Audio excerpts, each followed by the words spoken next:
Hello, neighbor. It is a beautiful day in the neighborhood and a neighborly day in the Beautywood. And today I would like to share with you my hero. So I'm going to keep it simple for this heroic imagination project for Psych 502 and talk about my hero. There are a lot of ways we can describe heroes, the definition itself as a concept, or with an exemplary person. So I'm going to go ahead and do the latter. And for my project, I'd like to focus on a role model from my childhood, not someone personally I knew, but from television. So, children's television influences education, developing morals, emotional regulation. I'm of this belief, but there's also psychological backing to this idea. The first thing we'll go to is observational modeling, learning by observing others and imitating their behavior, which is going to be a huge element of human learning in kindergarten age kids, target audience for children's television. So, if you grew up in America with access to public television, Mr. Rogers needs absolutely no introduction. Fred Rogers was an American television host, and he also worked in child development. And so his show, Mr. Rogers' Neighborhood, aired on PBS from 1968 to 2001, so raised like generations of kids. It was aimed at preschool to kindergarten age children, and it took on a really relaxed and friendly atmosphere. Mr. Rogers would come to his home set, he'd change his cardigan, he'd change his shoes, and he would address the audience, the child. There are a ton of segments. He was often visited by neighbors like Officer Clemens and Mr. McFeely. There's also the picture-picture segment. And probably the most famous segment was when the trolley would go to the magical neighborhood of make-believe, which is where all the puppets lived, most of them voiced by Rogers himself.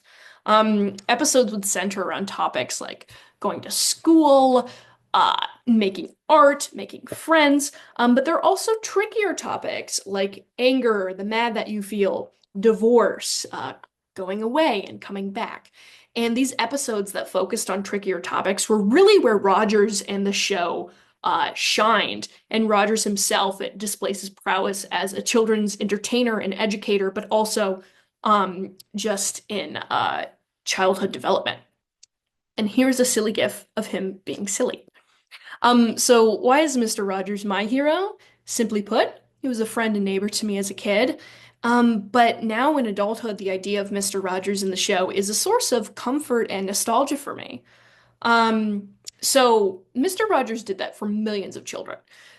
So the scope of his heroism is much more than my own good feelings about the show. He's also historically notable in the history of television. He revolutionized children's television. He fought for educational programs, easily accessible programs, and these educational accessible programs, instead of stuff that would be violent or target kids to sell toys to their parents. Rogers very famously testified before Senate committee advocating for public children's television, quoting directly from his biography on mrrogers.org, which is a great resource for all things Mr. Rogers, along with the documentary Won't You Be My Neighbor and Mr. Rogers, A Visual History. So I quote, "Throughout his career, Fred Rogers was a champion of children in general and PBS in particular. In 1969, he famously testified before a Senate subcommittee that was considering cutting funding for public television. Senator John Pastore was in charge of the proceedings, and after 2 days of hearings, he remained distinctly unimpressed. Then Fred spoke." And this is what I give.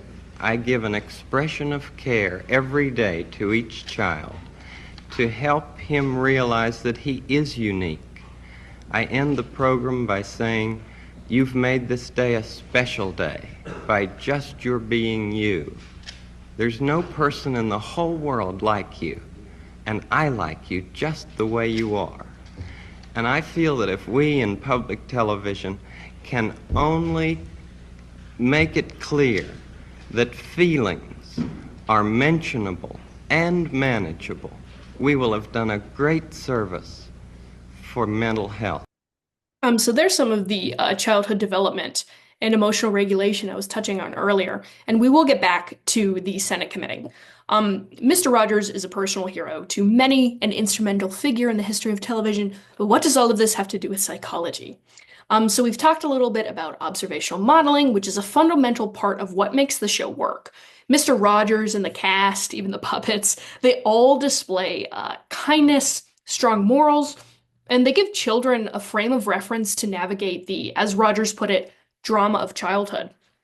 So, speaking very briefly in terms of Kohlberg's stages of moral reasoning, I'd argue that Mr. Rogers' program was suited to assisting young children with the transition from level 2 conventional morality to post-conventional morality, at the very least giving kids like a really strong foundation for that post-conventional morality. And this is how the hearing ended. I think it's wonderful. Looks like you just earned the $20 million. So that's a very famous clip for television history, children's media nerds like myself. And I think we've seen here that Mr. Rogers is an effective role model, serving as a hero in that regard, to both children and adults, adults who grew up with him. So thank you, neighbors, for listening to my yabbering. I hope you have a snappy good day, and remember that you always make each day a special day just by being you. Thanks.